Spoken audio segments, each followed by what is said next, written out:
నేను ఇందాక ఒక ఎగ్జాంపుల్ చెప్తాను.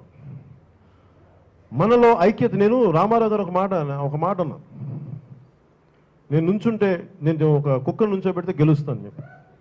ఎన్టీ రామారావు గారు అన్నమాట. మెదక్లోనే ఎక్కడ సైడ్ మన సంఘం, మన తెలంగాణలో ఇప్పుడు కల్వకుర్తి,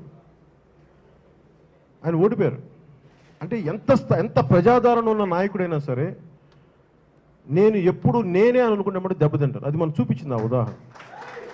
నేను ఏ రోజున కూడా 10 లక్షల మంది మన కోసం వచ్చిన ధవళేశ్వరం దగ్గర నుంచి అనంతపురంలో 3.5 లక్షల మంది వచ్చిన ఏ రోజున కూడా లేదంటే నా సినిమాలు హిట్ అయినా, నా సినిమాలు ఫ్లాప్ అయినా, లేదంటే మన పిఆర్పీలో అద్భుతంగా ఉన్న పిఆర్పీ ఓడిపోయిన నేను మటుకు ఏ రోజున కూడా నా మనసులో కూడా, నిద్రలో కూడా, కళలో కూడా ఏ ఒక్క వ్యక్తిని నా గౌరవపరచలేదు. ఇంతమంది ప్రజలు నేను గుండెలో పెట్టుకున్నాను. ఎందుకంటే నాకు ఇంత మాత్రం ప్రేమ ఇచ్చారు చాలు. నాకు ఎందుకు నమ్ముతానంటే ఇది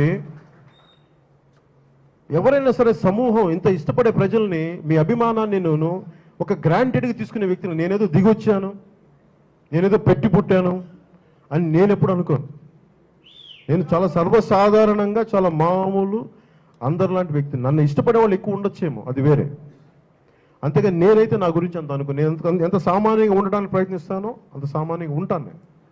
సో నేను అదే రాజకీయాల్లో ప్రతి ఒక్కరికి, ప్రతి నాయకులకి ఏం చెప్పాను, ప్లీజ్ మా వాళ్ళని గ్రాంటెడ్గా తీసుకోవద్దు. వాళ్ళు తిడతారు, నేను చెప్పాను, తిడతారు. నా సినిమా బాగాలేకపోతే తిడతారు నన్ను. నేనేమంటాను, ఇంత ఇష్టం మీరు 10 సార్లు ఇష్టం చూపించినప్పుడు ఒకసారి తిడితే నేను ఎందుకు భరించకూడదు? భరిస్తాను నేను. మీరు తిట్టే హక్కు ఉంది మీకు. మీరు ఇంత ప్రేమ ఇచ్చినప్పుడు, మీరు ఇంత అండదండలుగా ఉన్నప్పుడు మీరు నన్ను ఒక మాట అంటానికి మీకు హక్కు ఉంది. మీరు నా ఇంట్లో వాళ్ళు, బయట వాళ్ళు కాదు. మీకు హక్కు ఉంది.